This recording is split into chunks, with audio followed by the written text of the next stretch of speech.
사무엘하 24장 10절부터 14절까지 말씀을 통해서 우리 제목을 따라합시다. 여호와의 손에 빠지기를 원하노라. 여호와의 손에 빠지기를 원하노라. 여호와의 손에 빠지기를 원하노라 제목으로 하나님 말씀 받습니다. 성경에 기록된 다윗의 인생에서 하나님께 죄를 지은 것은 두 번입니다. 성경에 기록된 것. 하나는 우리아의 아내 충성된 신하 우리아의 아내 밧세바를 보고 음욕을 품고 동침하고 밧세바가 임신한 것을 알고 자기 죄를 감추려고 충성스러운 우리아를 치열한 전쟁터에 가장 앞에 보내서 죽는 줄 아는 그 자리에 거기에 보내서 죽인 것과 또 교만한 마음이 생겨서 자기의 강한 군대를 과시하려고 요압을 보내서 인구를 조사한 일입니다. 이 두 가지가 다윗의 인생에서 하나님께 죄를 지은 거죠. 하나님께서 다윗을 사랑하셨지만 다윗이 지은 두 번의 죄에 대해서 하나님은 다 벌하셨습니다. 한 번도 그냥 넘어가신 것이 없죠. 두 번 다 하나님께서 그 죄에 대해서 벌하셨습니다. 그것은 밧세바가 낳은 아기가 죽은 것과 또 강한 군대를 과시하려고 인구를 조사했지만 하나님께서 전염병을 내려서 온 유다와 이스라엘에 전염병을 내려서 7만 명이나 죽임을 당한 그 일입니다. 그 중에 이 시간에 우리는 다윗이 군대 장관 요압을 시켜서 인구를 조사하게 한 후 다윗이 어떤 마음을 품었는지를 함께 나누면서 이래서 다윗이 하나님의 사랑받는 사람임을 깨닫고 우리도 다윗과 같은 그런 마음을 품을 수 있기를 예수님의 이름으로 축복합니다. 우리는 성경을 보면서 이 다윗을 본받아야 되는 거죠. 읽지는 않았습니다만 앞선 사무엘하 24장 1절부터 9절까지의 말씀 보면 다윗이 군대장관 요압에게 인구를 조사하라 라고 명령하고 그렇게 명령했을 때 요압이 이 일을 말립니다. 이 일은 좋지 않은 일이다. 그래 하지 말아라. 요압이 말리지만 다윗이 제촉하죠. 빨리 가서 인구를 조사해라. 그래서 다윗의 명령대로 요압은 인구를 조사해서 보고한 말씀이 열왕기하 24장 1절부터 9절에 기록되어 있습니다.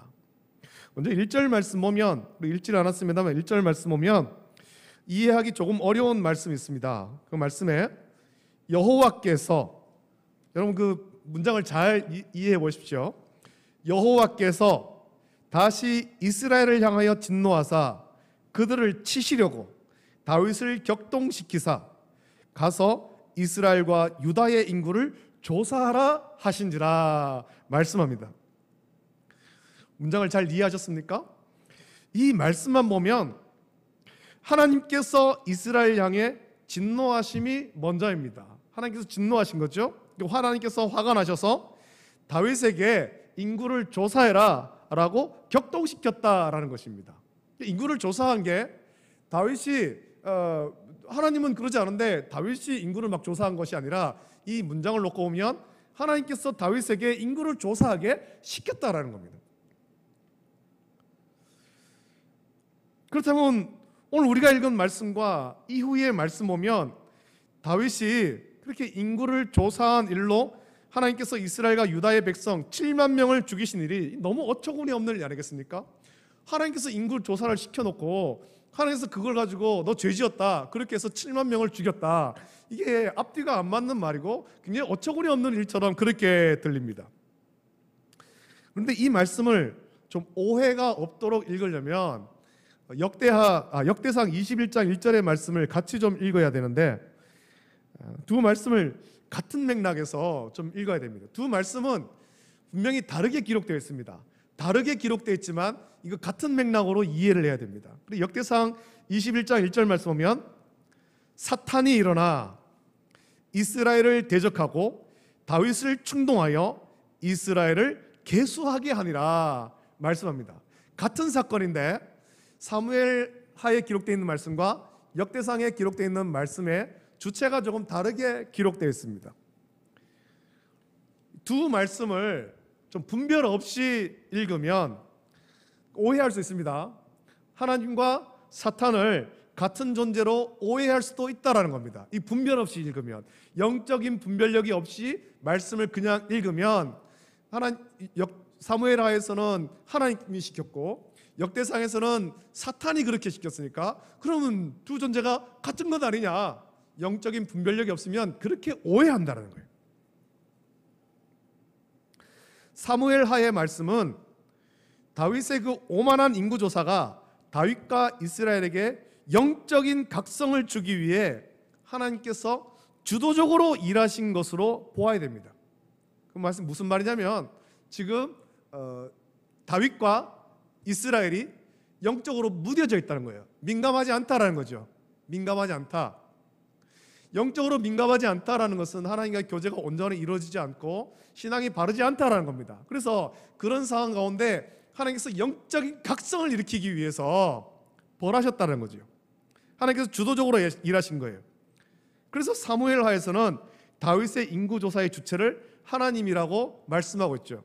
반면에 역대상의 말씀은 어떤 맥락으로 쓰였냐면, 죄를 지은 것은 인간이다는 겁니다. 인간 범죄의 주체는 사탄이 시켰다는 겁니다. 모든 죄가 우리의 범죄함으로 인해서 죄를 짓게 되었다, 그런 맥락에 썼습니다. 그러니까 하나님이 온 우주 만물과 모두를 주관하시기 때문에, 다스리기 때문에 사탄도 하나님의 권세 아래에 있는 거죠. 그래 하나님이 사탄을 우리를 향한 심판과 훈련, 연단의 도구로 사용하셨다는 겁니다. 그래서 지금 영적으로 둔해진, 영적으로 무뎌진 다윗과 이스라엘을 심판하고 연단하기 위해서 사탄을 사용하셨다는 거예요. 두 사무엘하의 말씀과 역대상의 말씀을 여러분 이해가 되십니까? 기록되어 있는 말씀이 좀 다르다고 해가지고 오해하면 안 되는 거죠. 이 영적인 맥락에서 말씀을 읽어야 됩니다. 두 말씀을 통해서 다윗의 인구조사, 이 사무엘하의 말씀과 역대상의 말씀을 통해 다윗의 인구조사를 살펴보면 결국에 다윗이 영적으로 무뎌졌고, 그 무뎌짐으로 인해서 교만했기 때문에 자기 군대를 과시하려고 인구를 조사했다라는 겁니다. 인구를 조사했다. 그리고 하나님은 다윗을 사랑하셔서 이 영적으로 둔해진, 무뎌진 이 상태 그대로 두지 않으시려고 영적으로 깨어있게 하시려고 지금 이 일을 행하셨다라는 거죠. 영적으로 깨우치기 위해서. 사탄도 하나님의 권세 아래에 있어서 역대상의 말씀 보면 하나님이 다윗의 영적 각성을 위해서 사탄을 사용하신 것이다. 우리는 그렇게 말씀을 이해해야 됩니다. 이런 의미로 오늘 우리가 읽은 본문의 말씀 보면 다윗이 어떻게 이런 마음을 품게 되었는가, 이제 10절부터 14절의 말씀, 어떻게 이런 마음을 품게 되었는가 하는 것을 우리가 알 수 있습니다. 비록 7만 명이라고 하는 많은 사람이 죽임을 당했지만 하나님은 이 일로 다윗과 이스라엘이 영적으로 깨어서 무뎌지고 둔해진 상태에 있지 않고 다시금 예민한 상태, 영적으로 깨어있는 상태가 되어서 교만하지 않기를 우리 하나님은 원하신다는 거죠. 7만 명이 죽는 것보다는 영적으로 깨어있는 것이 더 중요한 거예요. 더 중요한 것. 하나님, 그 7만 명은 너무 불쌍하지 않습니까? 라고 생각할 수도 있겠지만 영적으로 깨어있지 않으면 7만 명이 아니라 더 많은 사람이 하나님 진노의 심판으로 죽게 되는 거죠. 죽게 되는 거. 자, 그래서 이제 하나님께서 이런 일들을 통해서 다윗과 이스라엘을 영적으로 깨어나게 하시는데, 영적으로 깨어나면 어떤 마음을 품게 되는가? 그것이 오늘 기록되어 있는 말씀입니다. 영적으로 깨어났을 때 우리 어떤 일이 일어납니까? 여러분들도 다 경험해 보셨을 텐데, 우리가 하나님께 은혜를 받고 나면 제일 먼저 드는 생각은 내가 죄인이구나 라는 생각이 드는 거죠. 나의 죄를 깨닫게 되는 거예요. 그래서 요즘에는 뭐 부흥회를 많이 안 합니다만, 부흥회를 하고 막 그렇게 뜨겁게 기도를 하고 그러면 가장 먼저 내가 말씀대로 살지 못했고 내가 죄인이었구나, 그것을 깨닫고 철저한 회개의 그런 시간들을 갖지 않습니까? 다윗이 영적으로 깨어났을 때 그런 일이 벌어지는 거죠. 다윗은 자책하고 회개합니다. 자신의 죄, 영적으로 무뎠던 그런 죄, 그래서 교만했던 그 죄에 대해서 자책합니다. 10절 말씀 보면 다윗이 자책이 기록되죠. 다윗이 백성을 조사한 후에 그의 마음에 자책하고 그의 마음에 자책하고 다윗이 여호와께 아뢰되 그냥 자책하고 끝나는 것이 아니라 하나님께 기도합니다. 내가 이 일을 행함으로 큰 죄를 범하였나이다. 회개 기도를 하죠. 여호와여 이제 간구하옵나니 종의 죄를 사하여 주옵소서. 내가 심히 미련하게 행하였나이다 하니라. 다윗이 이렇게 기도를 합니다. 요즘에 우리 사회에 아주 심각한 문제 중에 하나가 보이스피싱이죠.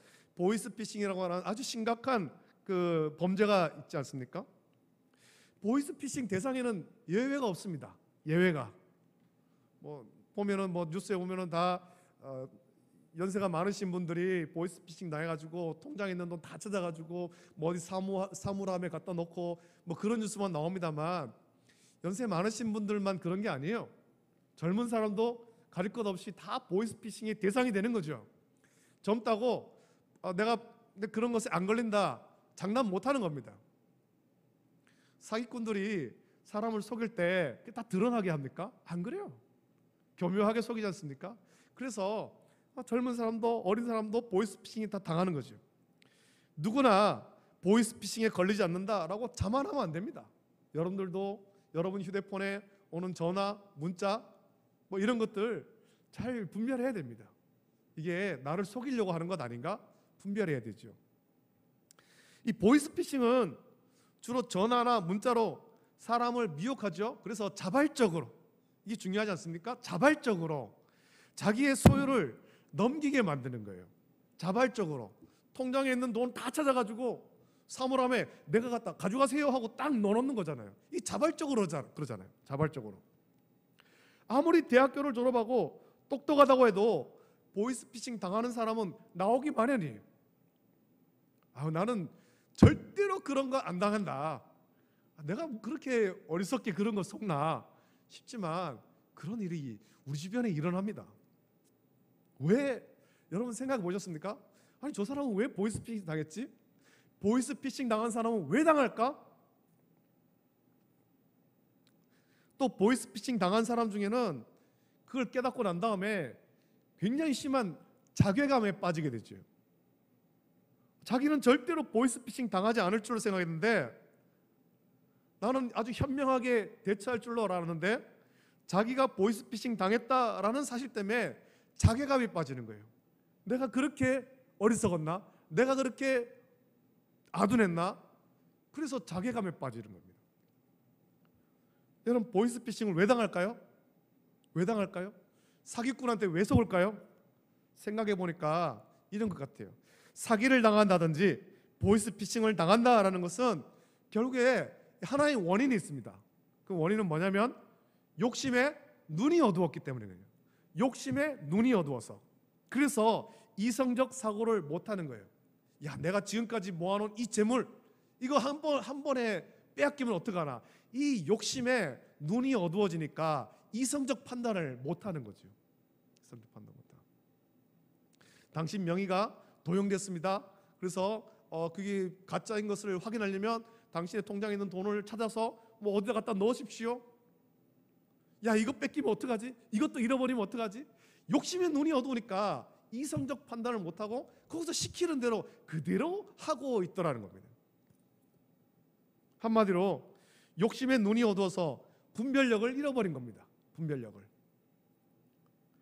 야, 내가 어떻게 모은 재산인데, 내가 일평생 고생하면서 어떻게 모은 재산인데 이거 잃으면 어떻게 하냐 라는 이 재물에 대한 욕심에 눈이 어두워서 분별력을 잃고 이성적 판단을 못하는 거죠. 그 사기범들, 보이스피싱 범죄 조직이 그런 것을 이용하는 거예요. 사람의 마음을 두렵게 해서 이성적 판단을 못하게 그렇게 만드는 거죠.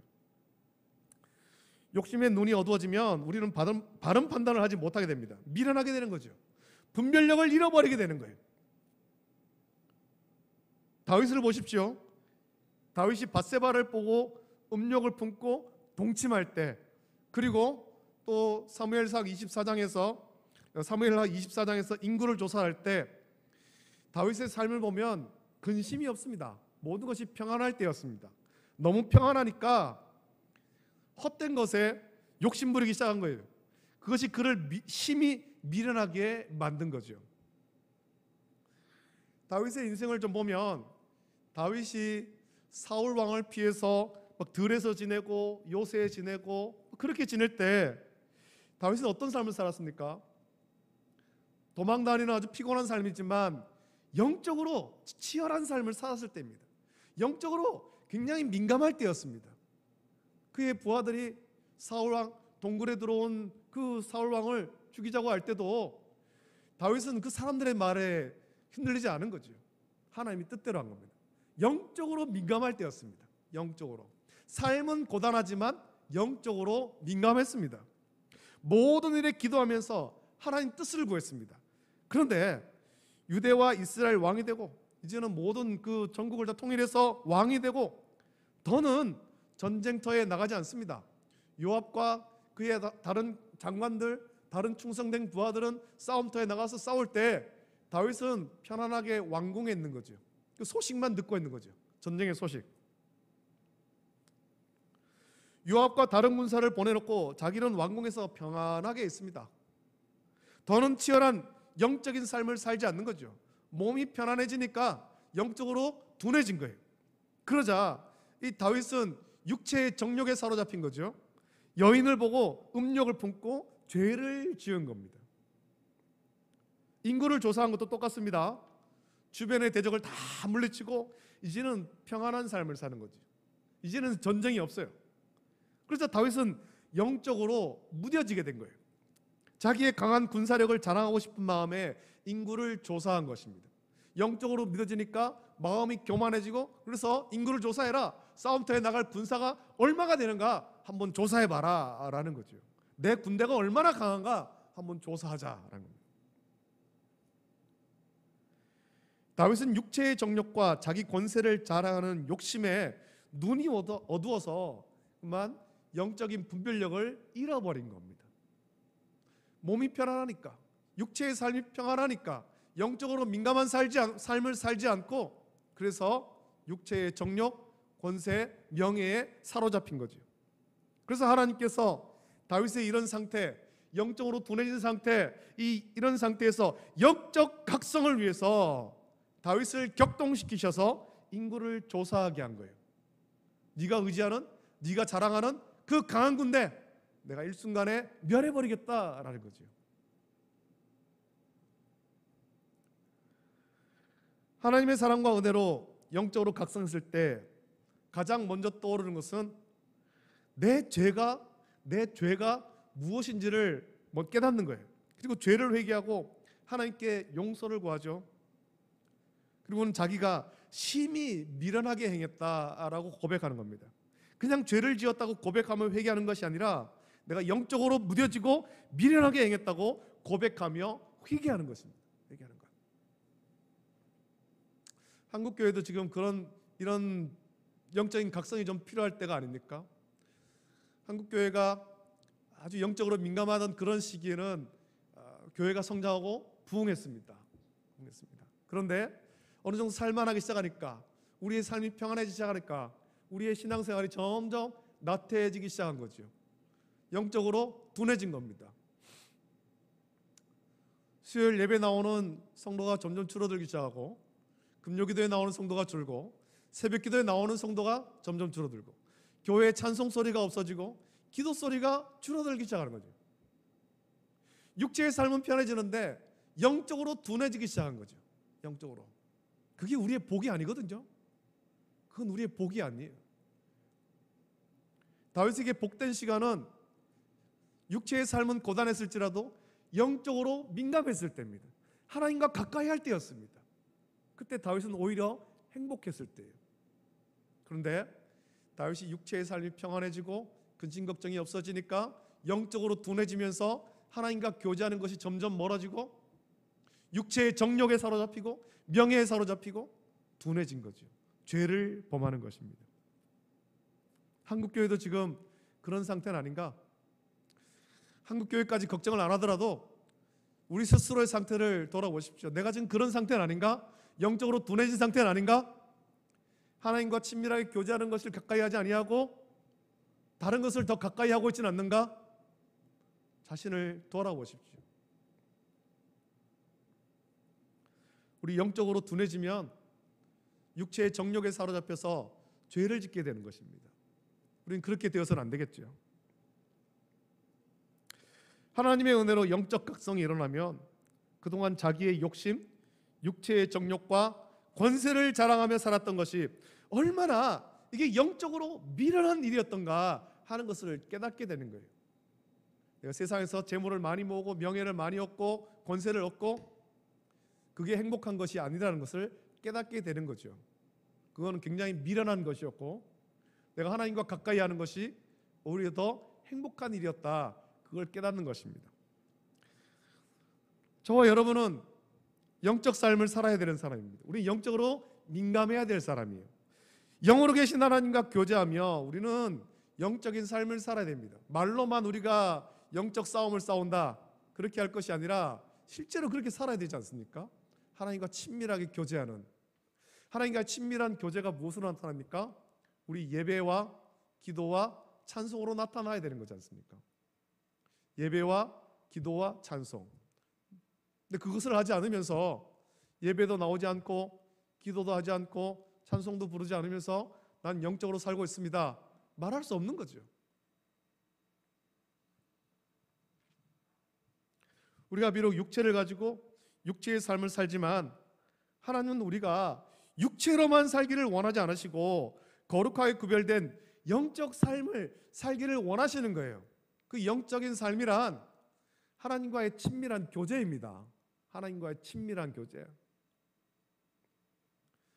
코로나가 기승을 부릴 때도 사람들은 그래도 2명씩 3명씩 모여가지고 교제 나누는 것을 멈추지 않았습니다. 많이 못 모이게 하면은 그 제한된 인원만큼 모이기도 하고 뭐 그렇게 해서라도 계속해서 교제를 나눕니다. 또 뭐 이제 모여서 못하니까 온라인으로 교제를 나누기도 하고 그 사람과의 교제는 굉장히 중요하게 여기면서 우리의 진정 중요한 하나님과의 교제는 놓치고 살고 있지 않습니까? 하나님과의 교제, 예배를 드리며 기도를 해야 되는데 새벽에 나와 기도를 해야 되는데 안 하는 거예요. 안 하는 거예요.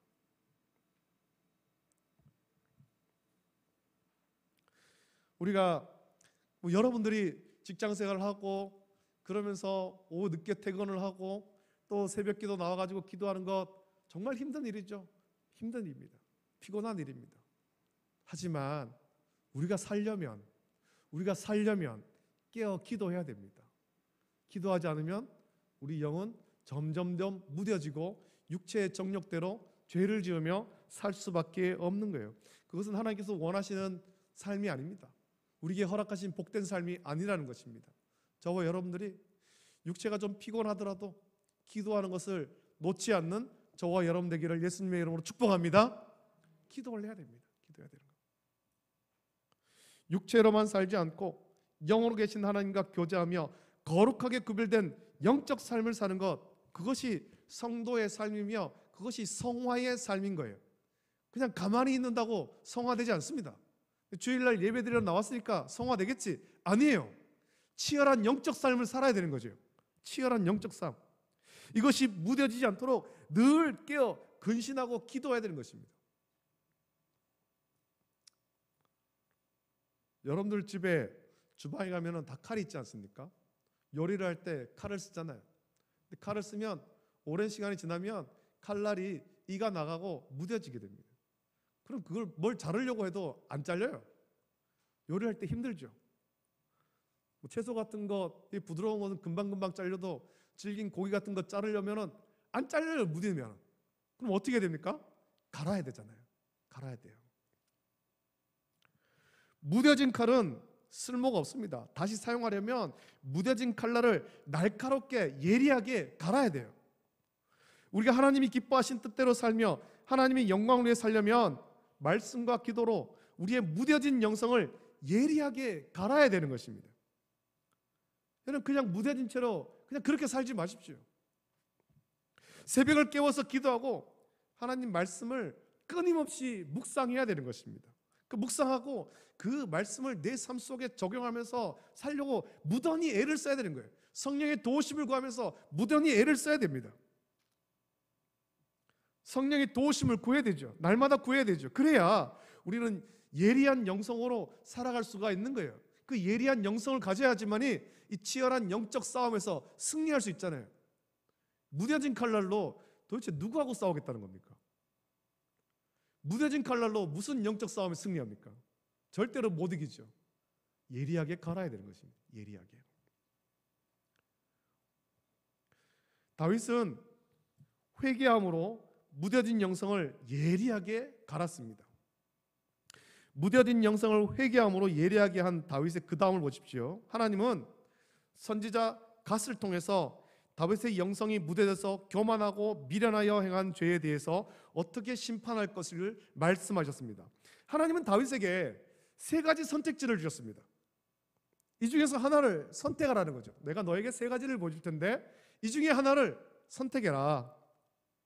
13절 말씀에 갓이 다윗에게 이르러 아뢰어 이르되 왕의 땅에 7년 기근이 있을 것이니까 혹은 왕이 왕의 원수에게 쫓겨 석 달 동안 그들 앞에서 도망하실 것이니까 혹은 왕의 땅에 사흘 동안 전염병이 있을 것이니까 왕은 생각하여 보고 나를 보내신 이에게 무엇을 대답하게 하소서 하는지라 라고 말씀합니다. 여러분이 다윗의 입장으로 돌아가 보십시오. 여러분이 다윗이라면 선견자 갓이 여러분에게 와서 여러분에게 이 세 가지 선택지를 주고 이 중에 하나를 선택하십시오 라고 말한다면 여러분은 무엇을 선택하겠습니까? 어떤 것을 선택하겠습니까? 이 셋 중에 뭐를 선택해야 되지? 아마 밤이 새도록 어떤 선택지가 가장 쉬울지를 고민하지 않겠어요? 뭐가 제일 나을까? 무엇이 내가 덜 아플까 고민하지 않겠습니까? 영적으로 완전히 깨지 않는다면 아마 그런 고민할 거예요. 어떤 걸 해야 가장 덜 아플까? 가장 덜 아플까? 여전히 영적으로 무딘 상태라면, 예리하지 않은 상태라면 미련해서 그런 고민할 겁니다. 어느 걸 해야, 어떤 걸 선택해야 내가 제일 덜 아플까? 덜 고통스러울까? 그런데 다윗을 보십시오. 다윗은 하나님의 은혜로 이제 영적으로 완전히 깨어났습니다. 그의 무뎌진 영성은 다시 예리해졌습니다. 사울 왕에게 쫓겨 도망 다니면서도 하나님의 뜻을 구하던 그때의 모습을 다윗은 다시 완전하게 회복한 거예요. 완전하게 회복했죠. 그 세 가지 선택지 중에서 하나를 고르라는 말씀에 다윗은 어떻게 대답하고 있습니까?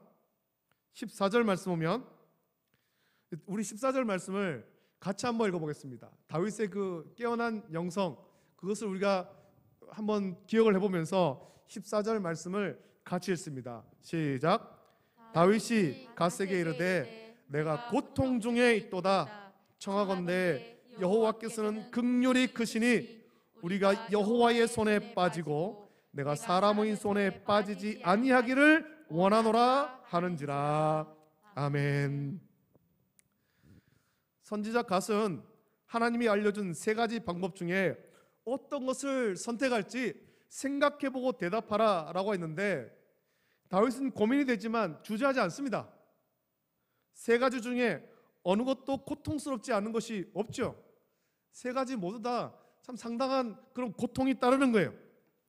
그러나 다윗은 이 세 가지 중에 어떤 것이 자기에게 더 유리한지 어떤 게 불리한지 유불리를 따지지 않습니다. 고민하지 않는 거예요. 갓의 말에 다윗의 선택은 이렇습니다. 다윗은 하나님의 긍휼을 구했습니다. 하나님의 긍휼을 구하는 것, 이것이 죄를 깨달은 사람이 할 수 있는 간구죠. 나는 죄인입니다.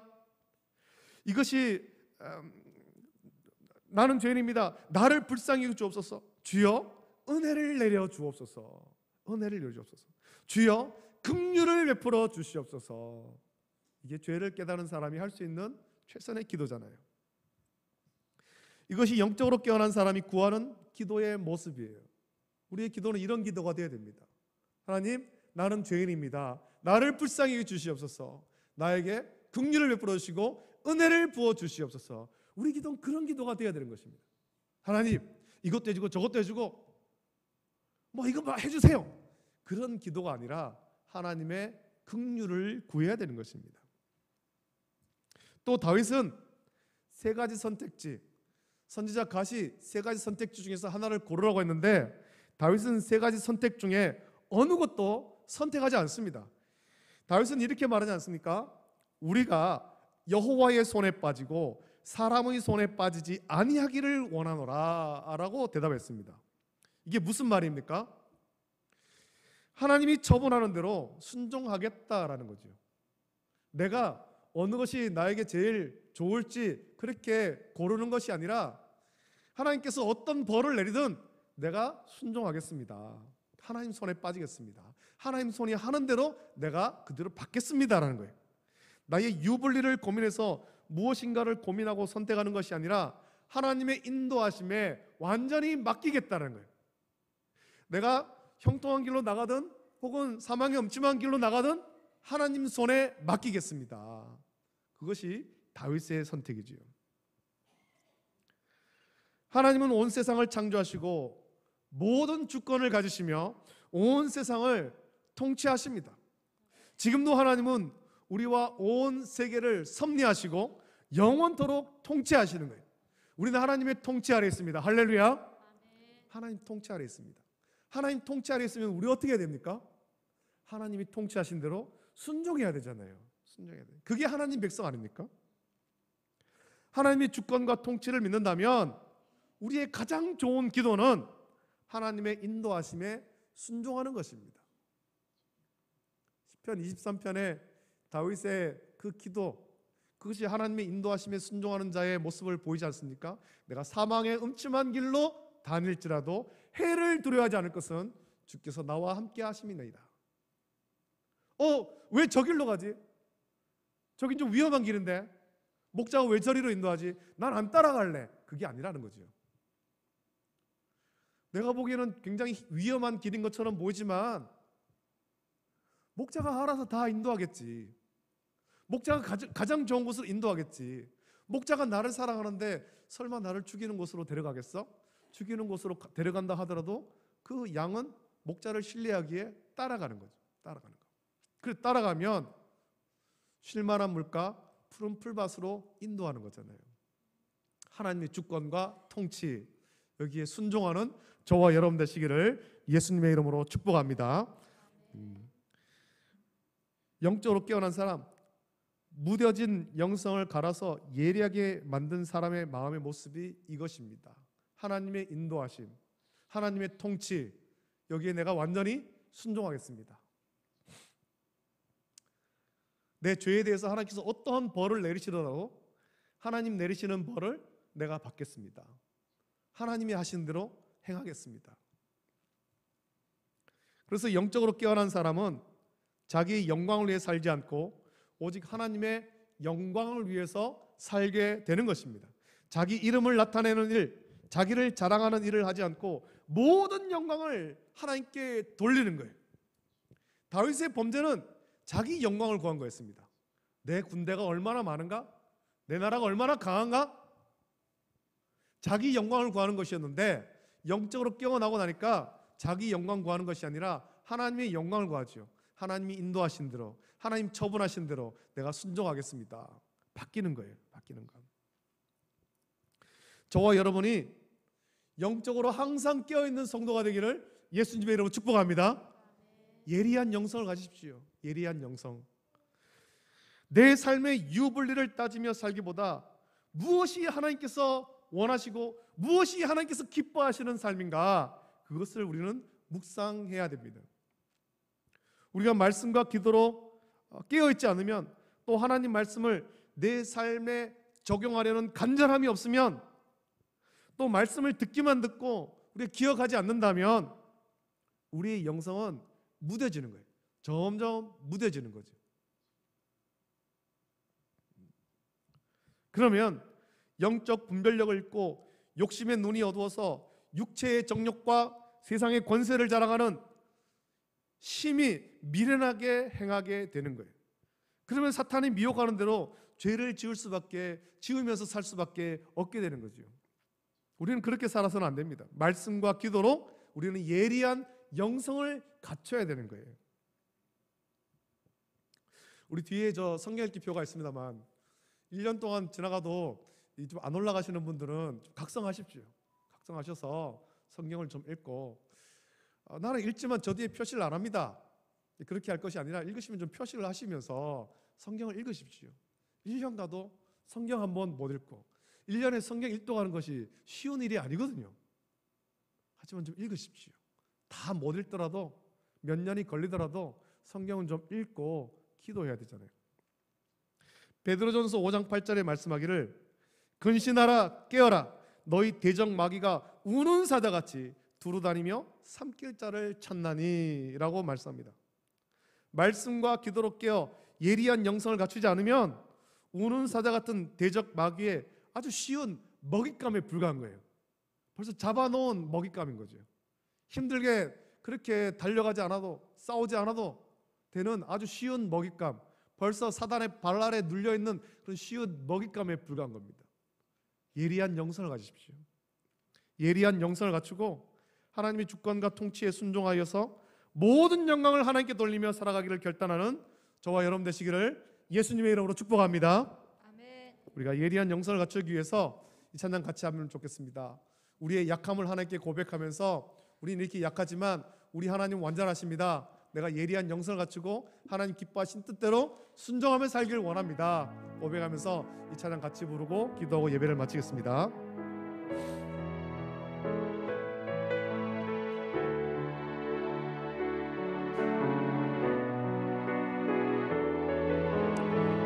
주여 우린 연약합니다. 주여 우린 연약합니다. 오늘 힘겨워합니다. 죽고 이루며 살기에 부족합니다. 우린 연약합니다. 주여 우린 넘어집니다. 주여 우린 넘어집니다.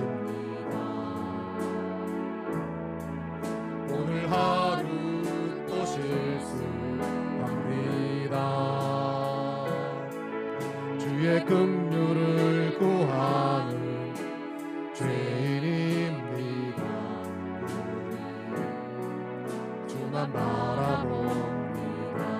한없는 주님의 은혜, 한없는 주님의 은혜, 온 세상 위에 넘칩니다. 가릴 수 없는 주 영광, 온 땅 위에 충만합니다. 주님만이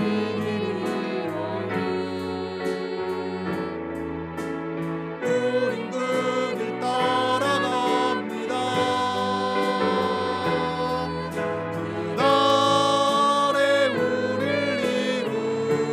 이루시 주는 완전함, 한없는 주님의 은혜, 한없는 주님의 은혜, 온 세상 위에 넘칩니다. 가릴 수 없는 주 영광, 온 땅 위에 충만합니다. 주님만이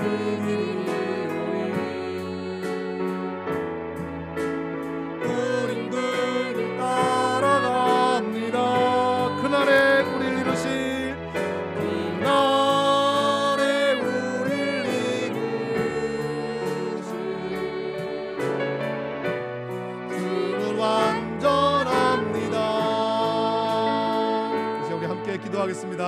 말씀을 기억하면서 참 다윗도 그의 인생 가운데 영적으로 무뎌졌을 때, 그의 삶에 육신의 삶이 평안함이 있을 때 영적으로 둔해지면서 하나님께 죄를 지었습니다. 그러나 하나님은 다윗을 사랑하셔서 다윗이 그 상태로 죄악 가운데 살지 않도록 영적으로 각성하도록 그를 심판해서라도 그래 벌하셔서라도 그를 깨우치시는데 하나님께서 벌을 내리실 때 다윗은 즉시 깨닫고 회개하고 무뎌진 영성을 다시금 예리하게 만들었습니다. 그리고 자기 원대로 사는 것이 아니라 하나님 손이 이끄신 대로 살았습니다. 우리가 그런 삶을 살기 원합니다. 나도 다윗과 같이 영적으로 예리하고 그래서 하나님 손이 이끄신 대로 살길 원합니다. 내 삶을 바꿔 주시옵소서. 성령께서 나를 바꿔주시고 내가 새벽을 깨워 기도하고 말씀 묵상하면서 영적인 삶을 예리한 영적 삶을 살아갈 수 있도록 힘주시고 능력 달라고 우리 시간에 합심하여서 함께 기도하겠습니다. 거룩하신 아버지 하나님 감사합니다. 오늘 시간 우리 함께 말씀 나누며 기도합니다. 아버지 하나님 다윗의 말씀 묵상합니다. 아버지 하나님 다윗이 아버지 하나님 그가 사울 왕에게 쫓김을 당할 때 들에서 또 요새에서 도망다니면서 할 때 그는 영적으로 참 민감하며 아버지 하나님 주님의 기도하며 주님의 뜻대로 사는 그런 삶을 살았었습니다. 그러나 아버지 하나님 다윗이 아버지 하나님 왕이 되고 평안하고 아버지 하나님 더 이상 싸움터에 나가지 않을 때 그의 마음이 아버지 하나님 그의 영적으로 둔해지고 그의 마음이 교만해지고 육체의 정욕대로 살아가며 죄를 지었습니다. 아버지 하나님 우리들도 아버지 하나님 다윗과 같이 우리의 육체의 삶이 평안할 때 아버지 하나님 깨어서 기도하지 않을 때 영적인 삶을 살지 않을 때 영적으로 둔해지면서 육체의 정욕대로 살다가 죄를 지을 수밖에 없는데 아버지 하나님 우리를 불쌍히시고 기도해 주시옵소서. 우리가 아버지 하나님 영적이 둔해진 그런 상태로 계속해 살지 않도록 붙잡아 주시길 원합니다. 새벽을 깨워 기도하게 하시고 말씀과 기도를 묵상케 하여 주시기를 원합니다. 그 말씀을 내 삶 속에 적용하며 치열한 영적인 삶을 살 수 있도록 은혜를 베풀어 주시기를 원합니다. 아버지 하나님 한국교회가 아버지 하나님 부흥기를 지나고 아버지 하나님 모든 것이 평안하고 모든 것이 풍성하면서 점점 아버지 하나님 예배에 모이는 사람이 줄어들고 아버지 하나님 기도 소리가 줄어들고 찬송 소리가 줄어들고 영적으로 점점 더 둔해지고 있습니다.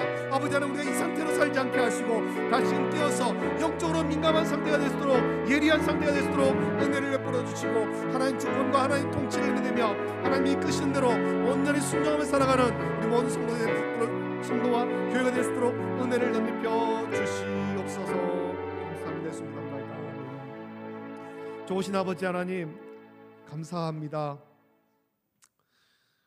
하나님께서 참 다윗을 사랑하셔서 다윗이 영적으로 둔해진 상태로 하나님과의 교제가 단절된 채 육체의 정욕과 권세와 명예에 대한 욕심으로 살아가도록 그냥 내버려 두지 아니하시고 그를 벌하셔서라도 영적으로 깨어나도록 영적으로 다시 예리하도록 민감하도록 그렇게 이끄시는 하나님의 사랑을 묵상합니다. 또 하나님께서 그렇게 하실 때 이것이 하나님의 인도하심을 깨닫고 자기 죄를 회개하며 또 내 원대로 사는 것이 아니라 하나님 손에 빠지기를 원해서 하나님 손에 이끄신 대로 살기를 결단하는 이 다윗의 모습을 보면서 우리를 또한 영적으로 둔해지지 않도록 민감한 삶을 살 수 있도록 은혜 주시기를 원합니다. 아버지 하나님 한국교회가 부흥기를 보내고 또 모든 것이 풍족하고 우리의 삶에 여유가 생기며 예배당에 모여 예배드리는 성도가 줄어들고 또 찬송 소리가 점점 식어가고 기도가 점점 줄어듭니다. 새벽에 모이는 성도가 점점 줄어듭니다. 아버지 하나님 한국교회가 영적으로 둔해지지 않도록 또 우리 월배중국의 성도들이 영적으로 둔해지지 않도록 주여 우리를 깨우쳐 주시옵소서. 영적으로 민감하기를 원합니다. 영적으로 예리하기를 원합니다.